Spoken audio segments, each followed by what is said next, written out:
Watching DD India News, India's voice to the world. I am Ramesh Ramachandran. Coming up in the next hour, India's Prime Minister Narendra Modi says top court verdict on Article 370 upholds the country's sovereignty and integrity, strengthens the spirit of Ek Bharat Shresth Bharat, that is One India, Best India. India's Prime Minister Narendra Modi to inaugurate the Global Partnership on Artificial Intelligence Summit in New Delhi, which will seek to address challenges and opportunities in artificial intelligence. COP28 to end in Dubai today. More than 100 countries agreed to triple their renewable energy capacity by 2030. Azerbaijan to hold the COP next year. And India beats the Netherlands 4-3 to reach the semi-finals of the Men's Junior Hockey World Cup.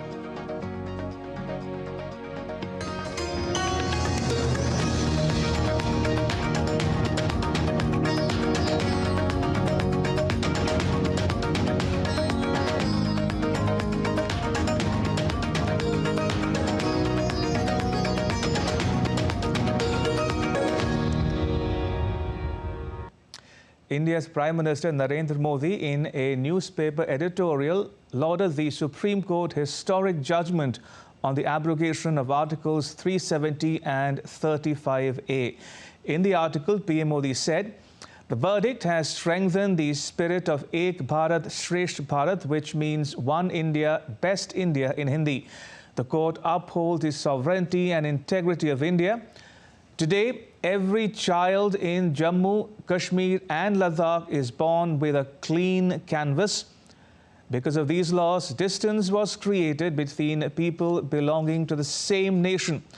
And rather than taking a clear position on basic things, we allowed duality leading to confusion. Sadly, Jammu and Kashmir became a victim of such a mindset. The people of Jammu and Kashmir want development and want to contribute to the development of India. Let's now get you the updates on the 6th day of the winter session of India's Parliament. Minister of State for Home Affairs Nityanand Rai introduced the Jammu and Kashmir Reorganization Second Amendment Bill and the Government of Union Territories Amendment Bill in the lower house. Earlier in the day, during the question hour, members of Parliament in both the upper house and the lower house raised several important questions concerning the public interest schemes. And my colleague Vikas Sarthi joins us on the phone line from New Delhi. Vikas, what more can you tell us about the Lok Sabha discussion on the two new bills on Jammu and Kashmir, the J&K Reorganization Second Amendment Bill and the Government of Union Territories Amendment Bill?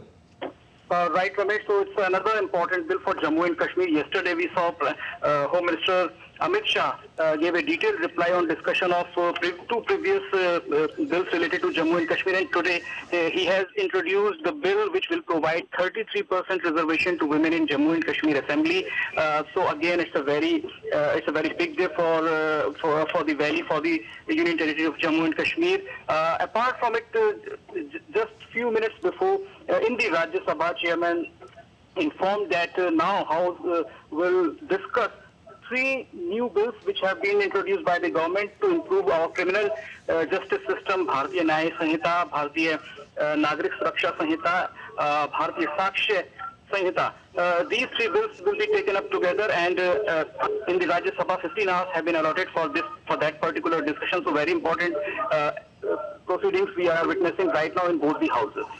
Also, because is Finance Minister Nirmala Sitharaman expected to introduce an appropriations bill for consideration and passing in the Lok Sabha?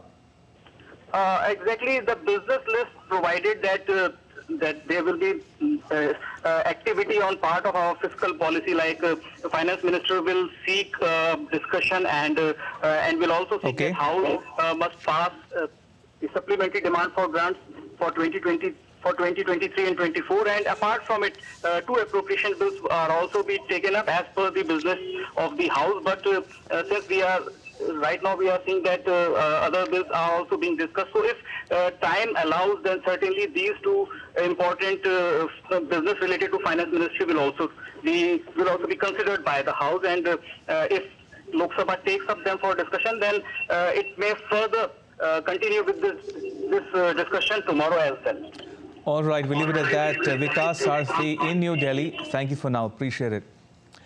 In some other news, India will be hosting the Global Partnership on Artificial Intelligence Summit beginning Tuesday.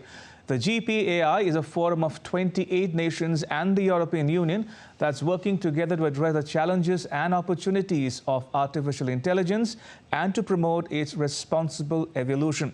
Now, India's Prime Minister Narendra Modi will be inaugurating the three-day summit on Tuesday evening. Amritpal Singh reports. More than 150 delegates from 29 member countries, as well as some visitor countries like the UAE, will gather in New Delhi to participate in the worldwide platform on artificial intelligence, or the GPAI, of which India is the incoming chairman. Today, the world looks up to India for technology solutions. The world wants to partner with India for co-creation of technologies. The world looks for thought leadership on key issues like 6G, key issues like AI. India would be aiming at building a consensus amongst the member nations for a declaration document on AI by the end of the summit, which would focus on AI promoting innovation and dealing with risks it poses. We are negotiating a declaration document, which we hope will be able to arrive at some consensus. Basically, today the world's thinking on AI is kind of converging. People understand the dangers, people understand the potential, people look up to the benefits which can come, and people also, the entire world wants to put certain guardrails. Upon India's insistence, the use of AI for sustainable agriculture is an area that has been added to the summit agenda. The focus of the last GPAI held at Osaka in Japan was on responsible AI. The recent Bletchley Declaration after the AI Safety Summit in the UK last month is also likely to find resonance in the declaration to be adopted at GPAI in Delhi. Amritpal Singh for DD India. And joining me is my colleague Shubhendu Ghosh, who is in New Delhi. Shubhendu, what more can you tell us about the Global Partnership on Artificial Intelligence and who are expected to take part in this summit? Ramesh, as you mentioned, there are 28 countries and European Union participating in the Global Partnership of Artificial Intelligence. GPAI is how this group is called. Now, stakeholders from diverse fields, from the world of science, from innovation, from national governments, civil societies, they're all gathering to talk about issues concerning AI. It's a powerful tool, we understand, that is going to be a differentiating factor in the years ahead. And the countries, the participating countries, stakeholders want to work towards a certain convergence of ideas as far as use and potential of AI is concerned. As I mentioned, the participating countries will be deliberating on diverse areas, but the key focus area, Ramesh, would also be on the idea of data governance, the manner in which AI could be used more responsibly, more sustainably. There is also a focus on the future of work, because we understand that AI has the potential of the manner in which we are going to be undertaking jobs of different kinds in the times to come. Also, commercial use of AI, what are the scope of innovation that lies ahead? And in that context, along with the big day with Prime Minister Narendra Modi inaugurating this summit, there is also going to be an expo of some over 100 startups from India and the world who are specializing in the application of artificial intelligence in diverse areas. They've also congregated here. So in that sense, it is both a celebration and a conference which is going to talk about what is the most sustainable way forward as far as AI is concerned. As you correctly say, Shubhendu, artificial intelligence has acquired a salience of its own of late. It evokes awe and fear in equal measure in some parts of the world. Now, what does India hope to achieve towards the end of this summit in terms of outcomes or deliverables? To answer that question, Ramesh, we'll also have to see India's position in the world today as one of the leading economies, fifth largest economy, technology solution provider to the world. India wants to be in sync with the manner in which the world is thinking about AI, the manner in which the world is adapting AI. India is also one of the leading startup hubs in the world, number 3 as far as the ecosystem size is concerned. And these startups in diverse areas, whether we talk about health, agriculture, finance, they are using, there is an increasing use of AI in their technology. India wants to make sure that it is in sync with the manner in which adaptability of AI is being deliberated at a conference like this. And the world would also be looking at India to also adapt to AI and in their solutions that they provide, technological aid that they can conceive of in the years ahead. AI could be an important role. So in that sense, for India and all the participating nations, it's an important platform to converge and make sure that all like-minded countries are on the same platform and looking in the same direction as far as AI is concerned. All right, on that note, Shubhendu Ghosh in New Delhi, thank you for inputs. And just to remind our viewers, Prime Minister Narendra Modi of India will be inaugurating that summit in less than 3 hours from now. So we'll keep coming back to you with more on this developing story. All right, still to come on DD India News Hour. India urges Venezuela and Guyana to resolve their border dispute peacefully. President Volodymyr Zelensky of Ukraine to meet US President Joe Biden, appeal US lawmakers for aid. And UK lawmakers to vote on Prime Minister Rishi Sunak's Rwanda bill.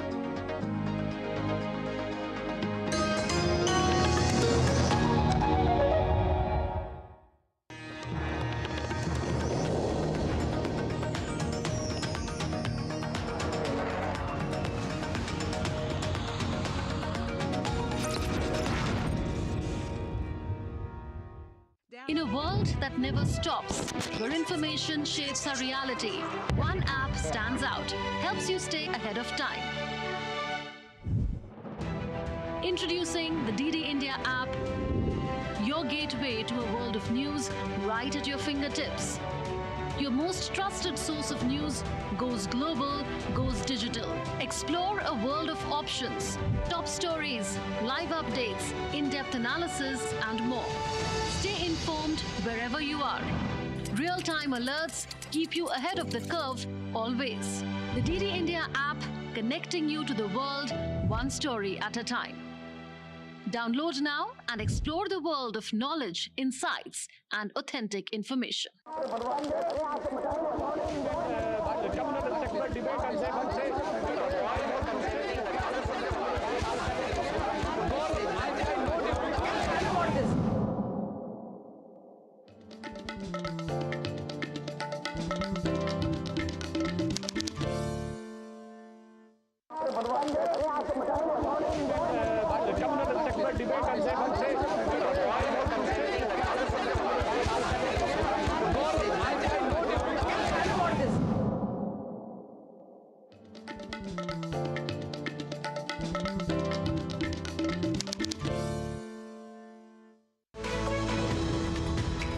We just don't bring you the news as it unfolds. We get to the heart of the matter. We don't just present facts. We demystify complex social, political, and economic events. We break stories that shape the world's present and future because you deserve the truth. I am Tanvi Taneja from New Delhi. I'm Ollie Barrett from London. I'm Nick Harper from Washington, D.C.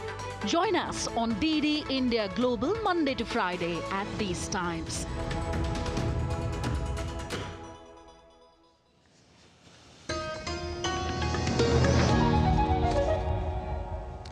You're watching DD India News Hour. I'm Ramesh Ramachandran. Right, let me get you some news from Central America now. Venezuela is urging energy firms to resume operations in a long-idled offshore natural gas project near its maritime border with Guyana. The move coincides with an escalating territorial dispute between the two countries, prompting an emergency meeting of the United Nations Security Council. President Nicolas Maduro of Venezuela is set to meet with Guyana's President Ali on Thursday to address the ongoing tensions. Meanwhile, India's Ministry of External Affairs on Tuesday said it is closely following the developments related to the Guyana-Venezuela border issue. In a statement, the ministry said, "We are closely following the developments pertaining to Guyana-Venezuela border issue. We are aware that the matter is already being considered by the International Court of Justice. We believe the issue should be resolved peacefully and escalatory steps avoided. We welcome the recent regional diplomatic initiatives on the issue." Let me now get you the latest on the Ukraine-Russia conflict. Ukraine says 73 battles took place between the Russian and Ukrainian troops in the last 24 hours. It says the Ukrainian Air Force downed 9 of the 15 Russian drones and 2 cruise missiles launched overnight, apart from destroying a Russian ammunition depot. Meanwhile, Russia says its forces attacked Ukrainian arsenal and repelled Ukrainian offensives in Kherson.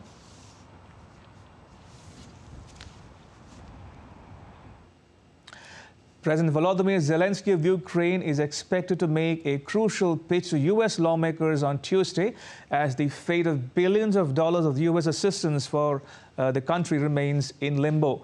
Republican lawmakers say they aren't willing to approve the new funding unless the Democrats and President Biden himself concede to major immigration policy changes on the U.S. southern border. Kate Fisher has more from Washington, D.C. On his third visit to Washington, D.C. since Russia invaded Ukraine in 2022, President Zelensky is making a last-ditch plea to Congress for more funding.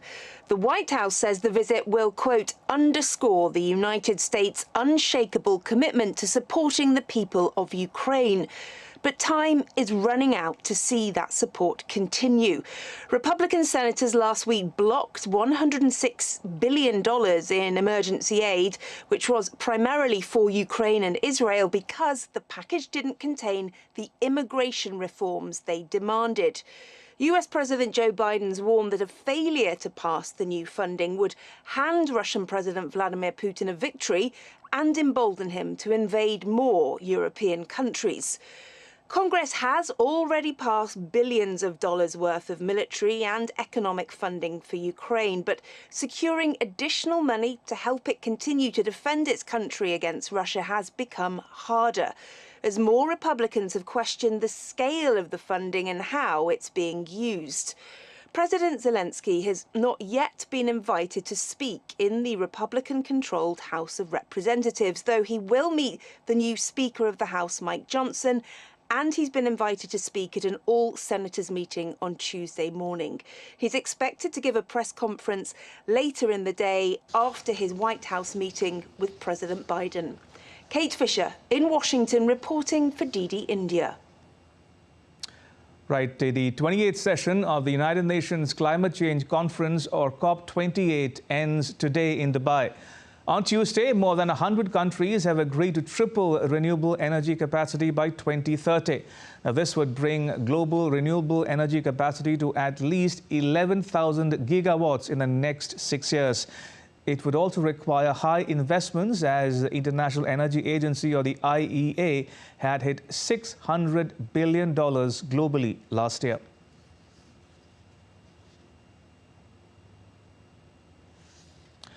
Ambassador Majid Al-Suwaidi, the COP28 Director General, says at the COP28 that the world is facing the most demanding COP agenda in history. The COP28 presidency remains steadfast in calling for the highest possible ambition. He also says that they are relentlessly committed to helping the parties agree the best plan they can for the world. Between those elements, but this is a process of the parties.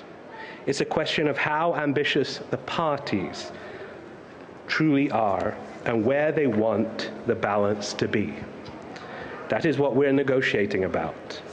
And while the presidency can guide, direct, and encourage, the level of ambition is for the parties to agree. When the new text is released, we will open to further feedback. The presidency is calling for the highest possible ambition, and we're committed to helping the parties agree the best plan they can for the world. We will keep you updated as best we can.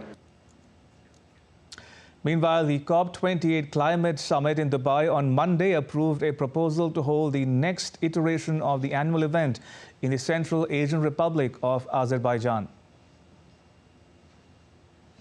Dear Mr. President, distinguished delegates, ladies and gentlemen, I am deeply honored and humbled by the opportunity to address this esteemed gathering of the 28th session of United Nations Framework Convention on Climate Change.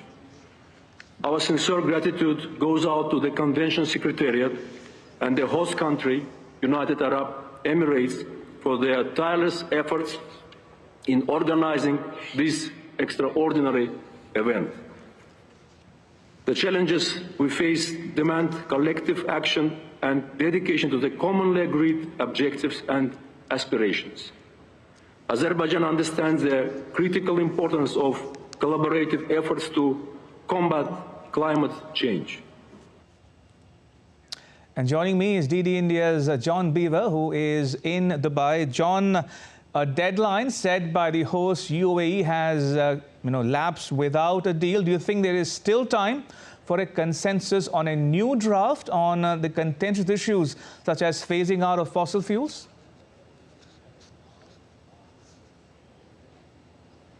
Well, it's certainly not going to be easy, is it? In order for there to be a consensus, all 198 countries here have to agree. And as you say, that deadline has lapsed. I'm looking now, it's almost 2 hours since this climate summit was meant to come to an end, and yet the negotiations are still ongoing. A lot of people now believe that this will probably keep on going until at least tomorrow is the current thinking. And that is because, as you rightly point out, there is a lot of disagreement over the use of fossil fuels. Some oil-rich countries, such as places like Saudi Arabia, saying there is still a role for fossil fuel in the future, but that we need to improve carbon capture. A lot of other countries, places like the UK, the USA and Canada, are saying that actually fossil fuel needs to be phased out and we need to be investing heavily in renewable energy sources. So it's those differences of opinion, but certainly a lot of activists here are reminding people that this isn't some ethereal threat. This is very much something that is affecting people and is killing people right now as we speak. Climate change is here. Urgent action is needed, and all eyes will be on these negotiators to see if they can come up with a joint declaration. John, even as you say, negotiations are continuing. Looking back at the past fortnight, how would you characterize the optics and outcomes from COP28 and Dubai?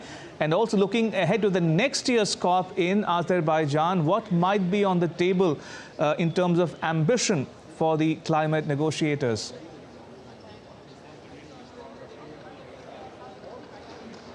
I think certainly some positivity that has come from this is this desire to triple the use of renewable energy, to triple renewable energy output by 2030.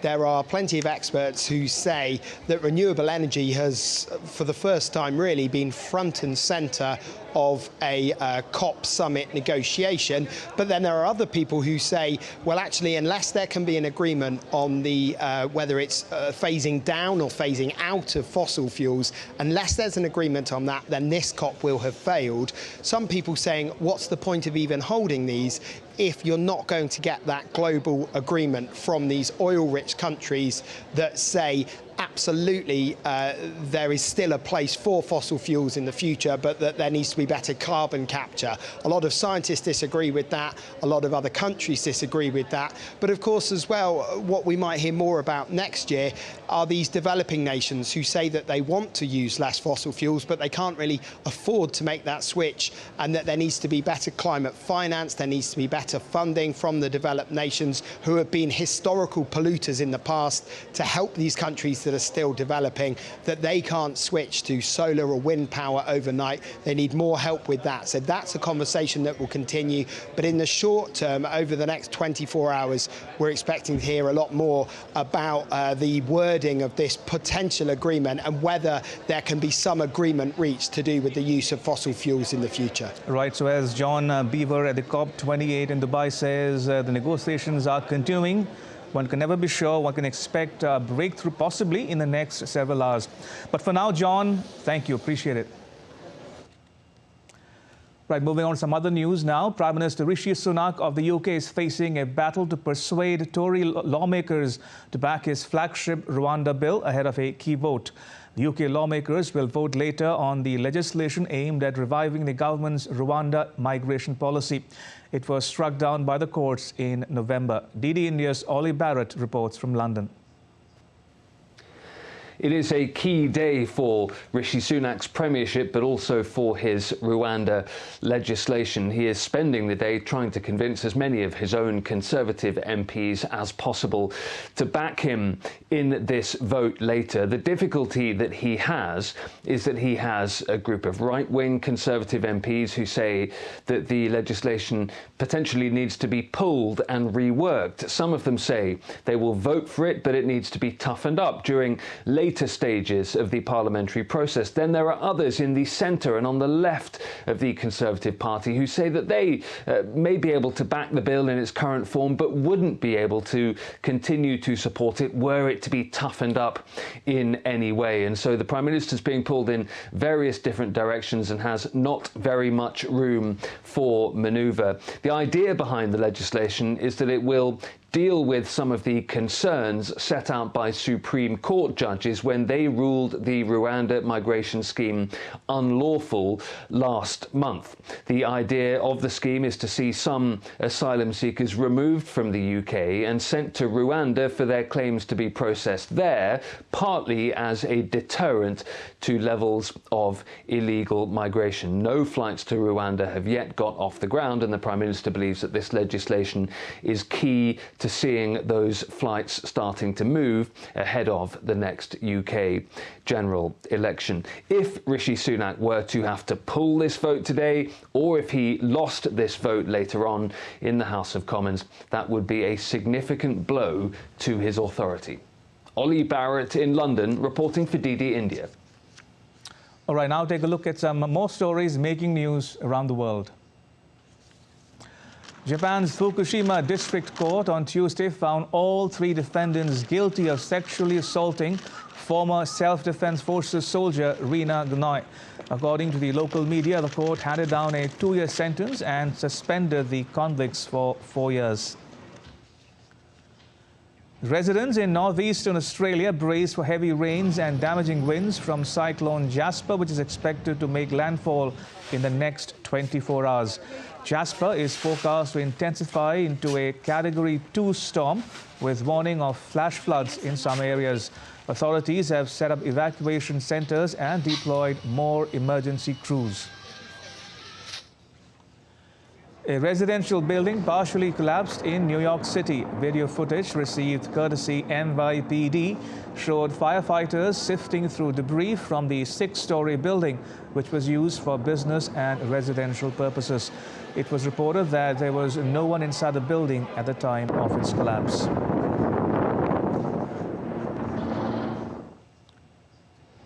China's President Xi Jinping starts a 2-day visit to Vietnam to upgrade ties between the two countries. This is Xi's first trip to Vietnam in 6 years, which has been months in the works.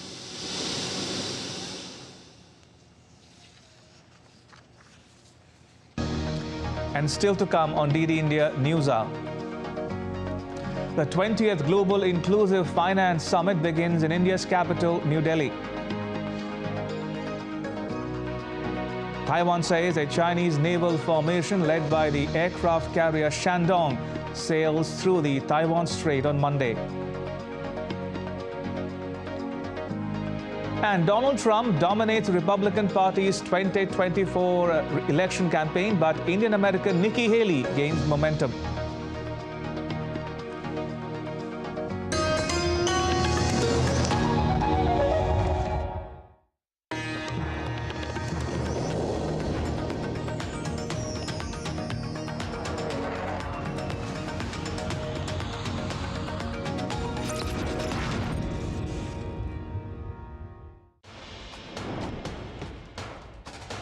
Wherever news breaks, whatever it takes. Connecting corners, cutting across continents. Stories that matter from across the globe. Accurate, authentic journalism that serves you right.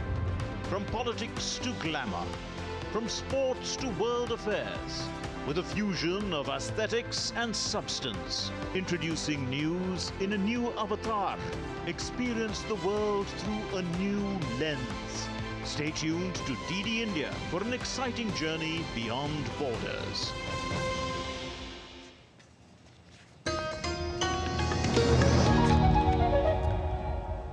You're watching DD India News Hour. I'm Ramesh Ramachandran. A quick recap of the headlines. India's Prime Minister Narendra Modi says top court verdict on Article 370 upholds the country's sovereignty and integrity, strengthens the spirit of Ek Bharat, Shresth Bharat, which means One India, Best India. India's Prime Minister Narendra Modi to inaugurate the Global Partnership on Artificial Intelligence Summit in New Delhi soon. And India beats the Netherlands 4-3 to reach the semi-finals of the Men's Junior Hockey World Cup.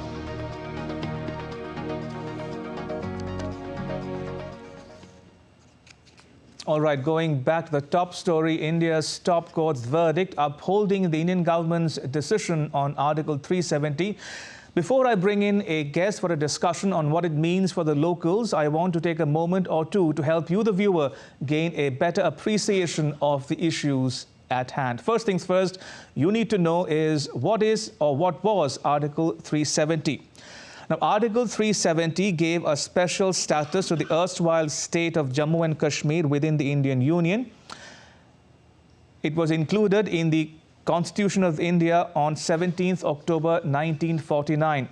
It exempted Jammu and Kashmir from the Indian Constitution except Articles 1 and 370 and permits the state to draft its own constitution. It restricted the Indian Parliament's legislative powers in respect of Jammu and Kashmir. Next, what did India do in the year 2019? On 5th August 2019, the Indian government revoked Article 370 of the Indian Constitution. On 9th August 2019, India's Parliament passed the Jammu and Kashmir Reorganization Act, which bifurcated the state of Jammu and Kashmir into two union territories, Jammu and Kashmir and Ladakh. Next, what did India's top court say in its 11th December 2023 verdict? The Supreme Court, in a unanimous judgment, upheld the Indian government's decision to scrap the provisions of Article 370. It said that Jammu and Kashmir possesses no unique internal sovereignty compared to other Indian states. It upheld the validity of the Indian government's decision to carve out the Union Territory of Ladakh from Jammu and Kashmir. It directed that Jammu and Kashmir should return to being a state at the earliest. It also directed the Election Commission of India to hold an election in Jammu and Kashmir by 30th September 2024. And it held that Article 370 is a temporary provision. And last but not the least, how does it help the locals? For one, it has reduced the number of terrorist incidents. There has also been a reduction in incidents of stone pelting. The number of educational institutions has increased and people get a better infrastructure such as roads, housing and railways.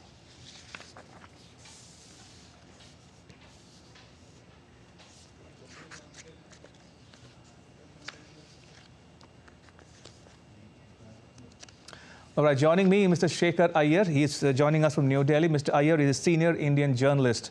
Mr. Iyer, welcome to DD India News Hour. First things first, how do you view the Indian top court's verdict? Well, it has put a stamp of legal sanctity, a complete full stop to all the doubters as to the legality of the big action that was taken on August 5th, 2019. Thereby, all the confusion has ended, and the people of Jammu Kashmir can be very clear about their future. There is no more doubt of the clock cannot be put back, and all the mistakes by our policy framers right from 1947 onwards all stand corrected today. Right. And the state is now on a path of development, And ultimately, you will see that as assured by the Government of India on the floor of Parliament, eventually elections are to be held. And with the successful completion of election, one will see that statehood is also completely granted. Talking a bit more about the verdict itself, Mr. Iyer, you think it strengthens Prime Minister Narendra Modi's government's, endorse his government's decision? And how will it play out politically speaking? Shrabchandran, the verdict was a unanimous verdict. Right. See, that's the most important thing. There was no dissenting opinion as to the constitutional validity of the move. Because the people who challenged the move, they said that this Article 370 is a permanent thing because this was done when the Jammu Kashmir Constituent Assembly was there. So that house, that institution no longer exists, so nothing can be done. This is a permanent thing. And we all know how Article 370 has been used to fuel separatism, to fuel alienation among the people. So therefore, this unanimous verdict, and that too by a 5-judge constitutional bench, has completely cleared this confusion. That because there were still some doubts lingering among those forces which are, upset with the bold decision of the government, hoping that some verdict will give them a fresh lease of life. That has been completely, eradicated, I would say, because as the Prime Minister has written in his article today, which has been carried in many papers, you see, the whole problem was the problem of confusion from a mindset that the Prime Minister says we owe it to a long period of colonialism, as well as a kind of a mentality that is largely because of the long rule by foreigners, that we tend to look at things in a not in a way that should have been looked at, because Prime Minister says 1947, the birth of independence and accession of Jammu and Kashmir with the rest of India was a complete exercise. Right. But because of that mindset, this Article 370 came to accommodate some individuals rather than, look at the future of the people. Without a complete integration, how could have been the future of that state been secured? But individuals mattered more in a time where the politics of the day decided the course of events. So what was actually brought in as a temporary measure was made out as if it's something permanent, and the Jammu Kashmir status with the rest of India will always be, constant, that it will be hanging. And it will always leave everyone in a state where, people were exploiting this. There were certain forces inimical to the growth of this country who employed this very article to say, look, we are different, this article is there, this is sanctified by what Pandit Nehru had thought of. But the problem is today, the difficulties faced by the people of Jammu and Kashmir, whether it is of lack of development, corruption, and violence encouraged across the border. Indeed. I mean, these have to be put an end to, and the only way we can do is tackle it where it must be tackled. Because Article 370 was a mental barrier, but a mental barrier that had serious collateral issues. Absolutely. Now, Mr. Iyer, you've covered the BJP, you've written about it for the last many decades now, so I have to ask you this. Does this issue fulfill a long-standing demand of the BJP going far back to ideologues such as Shyama Prasad Mukherjee? And does it remove an anomaly of sorts and throw Jammu and Kashmir open to new possibilities? Definitely, Mr. Absadar, because, right from the initial days, right from the Jansang days, they were been talking about this. And Shyama Prasad Mukherjee, who was a member of the Nehru's cabinet, even resigned in protest against this Article 370. And his fundamental question was this: how can a country like India allow for a situation where there can be two constitutions, there can be two flags, there can be two emblems? How can this be there? That is why he said, he gave a call, actually a clarion call, and which was, ek vidan, matlab do vidan, do nishan, do ye, nahi chalegi. I mean, this is not acceptable in this country. If you talk of India, it has to be one united, integrated India. And for that, he undertook a march. But unfortunately, before he reached Srinagar, he died somewhere close to Pathankot. And it is considered that Shyama Prasad Mukherjee gave up his life, rather, because he underwent terrible struggle and he was arrested also in the course of that. And Atalji was was groomed under him, and Atalji particularly had in fact worked so closely with Shama Prasad Mukherjee, and that guided the course of the Janasangh on this issue. Because when it came to matters nation first, the Janasangh always believed issues like Article 370, issues like, lack of a uniform civil code, these issues always, resulted in a situation where you found that divisive forces were active on the basis of these provisions or lack of these provisions. So therefore, that has guided the Janasangh. And then when the BJP was born in 1980, subsequent to that, after that you would have noted that Bharatiya Janata Party undertook a Ekta Yatra, right from down Kanyakumari to Srinagar, to Kashmir. And it was led by the former Union Minister, Dr. Murali Joshi. And the person who was organizing that Yatra, who was in fact the organizing secretary of the Yatra, was Narendramodi ji, as a BJP functionary. And that time itself, as the Prime Minister has recalled in his article, it struck him that when the whole struggle, people, and those were the days that you could not even walk in the streets of Srinagar, because the militants would strike you, the terrorists would strike you. To hoist the national flag at Lal Chowk was considered a very big thing, and it had to be done with a lot of protection. That is how Murali Joshi and our Prime Minister, then as a BJP leader, they were all, taken to that spot, and somehow the flag hoisting was done. This was in '92. So that particular event, deeply struck Narendra Modi ji. He felt, look, what is this in this country? Is it so difficult to hoist a national flag in a part of India that we consider our own? Very true, indeed. And that set the rogue, but it had to happen only after Narendra Modi ji became Prime Minister. Right. Because subsequent governments, I do not know, for whatever reason, there was so much of politics in this, it was made out that Article 370 is the only lifeline for Jammu and Kashmir. But the decision of August 5th, 2019, the act of Parliament, completely doing away with Article 370, when everybody said it could never be done.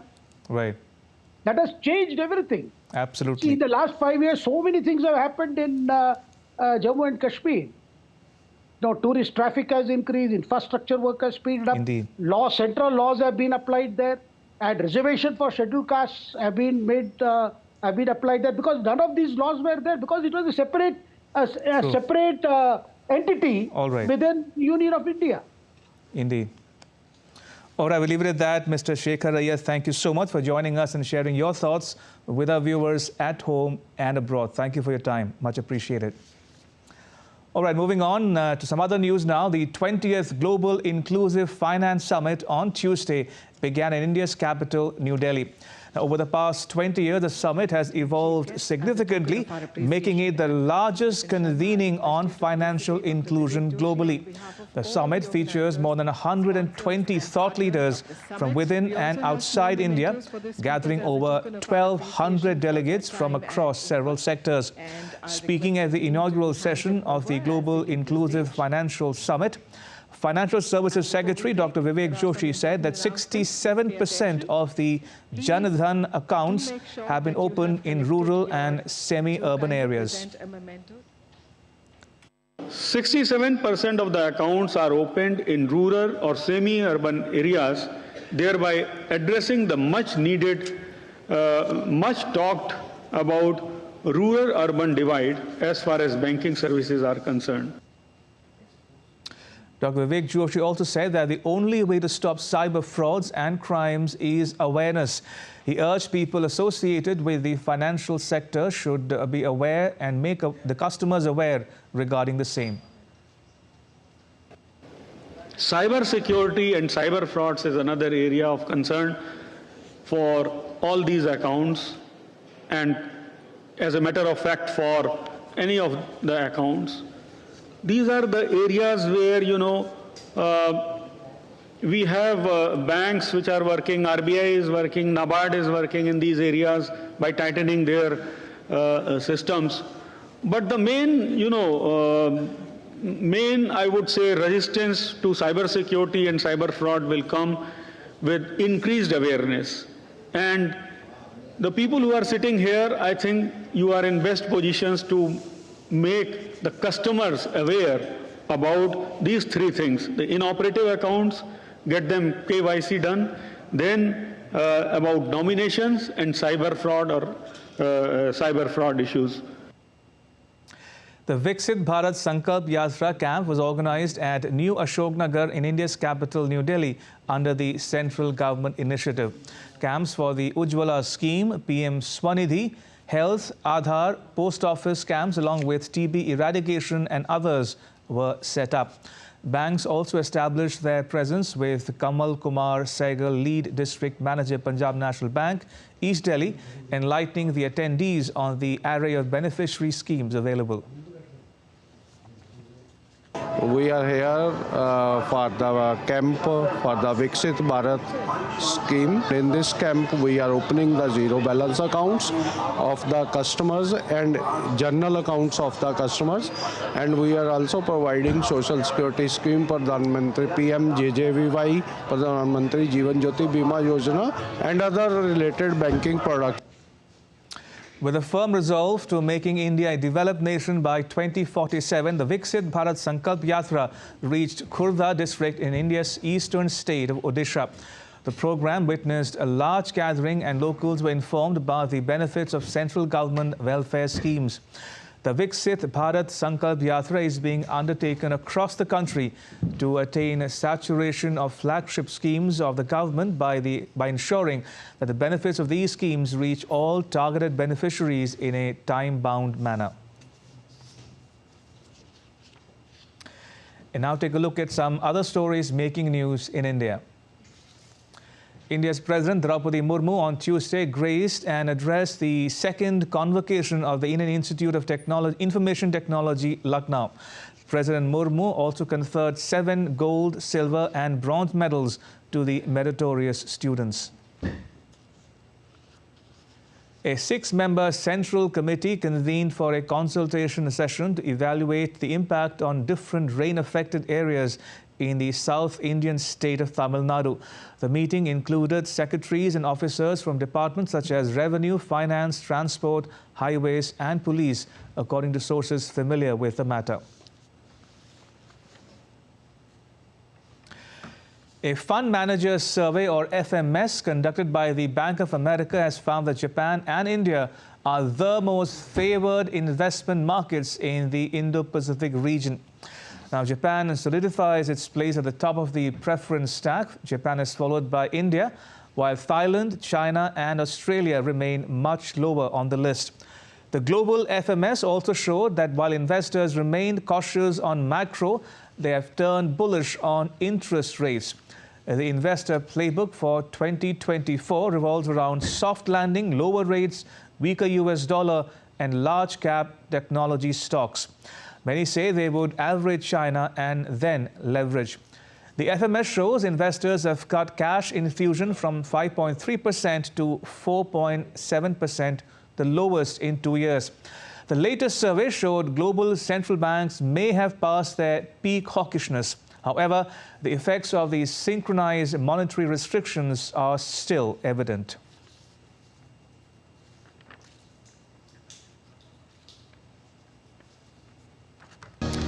And still to come on DD India News Hour. India books a spot in the semi-final of the Men's Junior Hockey World Cup.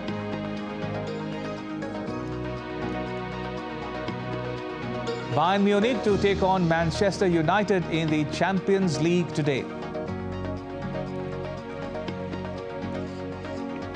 And Barbie leads the nominations for Hollywood's Golden Globe Awards with 9 nods.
Wherever news breaks, whatever it takes. Connecting corners, cutting across continents. Stories that matter from across the globe. Accurate, authentic journalism that serves you right. From politics to glamour, from sports to world affairs, with a fusion of aesthetics and substance. Introducing news in a new avatar. Experience the world through a new lens. Stay tuned to DD India for an exciting journey beyond borders.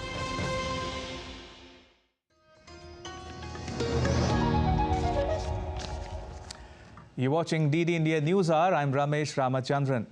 And now to all the news from the world of sport with Anil Thomas. Anil, take it away.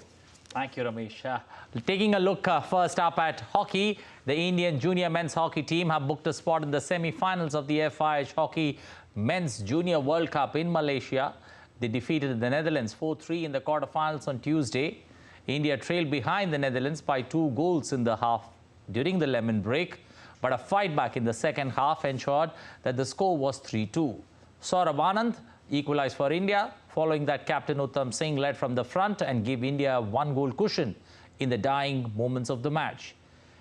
The Indian team entered the quarterfinals high on confidence after defeating Canada 10-1. They also beat Korea 4-2 before losing the second match to Spain 1-4. The semi-finals and finals of the tournaments will take place on the 14th and 16th of December. On to cricket, India take on South Africa in the second T20 match in Port Elizabeth on Tuesday evening after the first match was washed out. But the rain threat looms large as there is a forecast for downpour there at St. George's Park. These T20s are the last competitive matches South Africa will play before they have to name their T20 World Cup squad. India has these matches and one more series against Afghanistan in Jan. So the importance of finding the right combination is amplified for both teams. The Indian team is led by Suryakumar Yadav for the 3-match T20 series, while Makaram leads the South African team. The Indians come into the match on a high, having won the series against the Aussies 4-1 on their home soil. Well, Bayern Munich take on Manchester United in the Champions League on Tuesday night.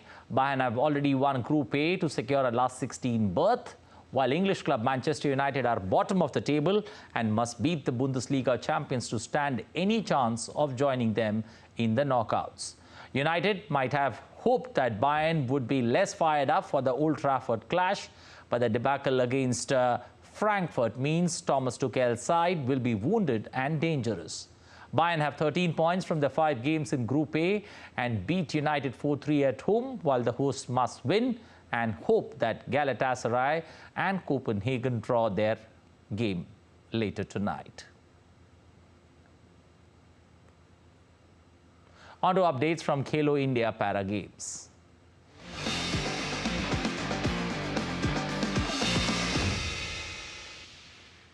Well, Nehal Gupta won the gold medal in the inaugural edition of Khelo India Para Games in Para Badminton men's singles category. He thanked the government for organizing the games and thanked his fans as well, who cheered for him throughout the match. Let's take a listen. So today is day 3 of Khelo India Para Games and we have with us the gold medalist Nehal, who just won a stupendous match. Let's talk to him. पूरे stadium में केवल यही cheers थी, जीतेगा भाई जीतेगा, नेहाल जीतेगा, और नेहाल ने फाइनली गोल्ड मेडल मैच जीती है. कैसा लग रहा है?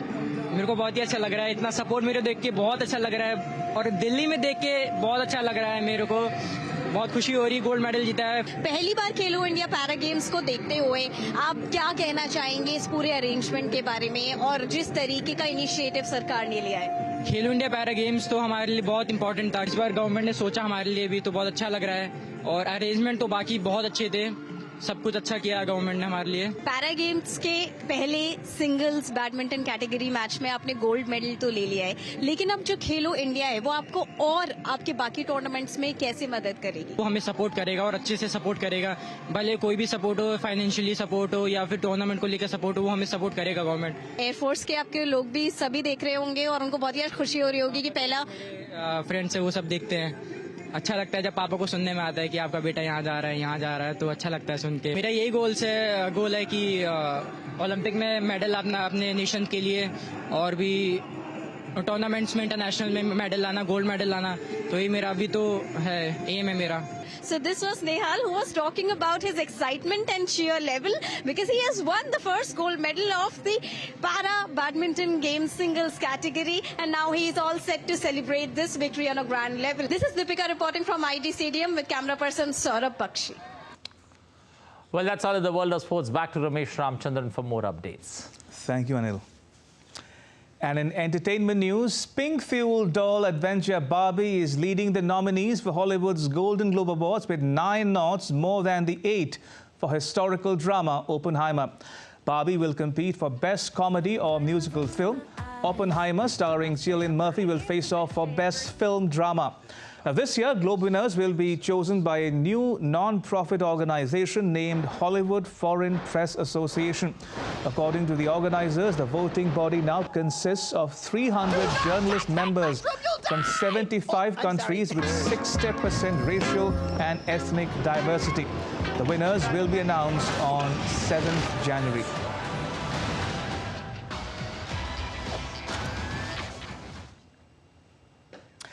The remaining 2 members of the K-pop supergroup BTS arrived at a military camp in Yeoncheon, joining the other 5 already serving their mandatory military service. The 7-member band's leader RM and vocalist V started their military service on Monday.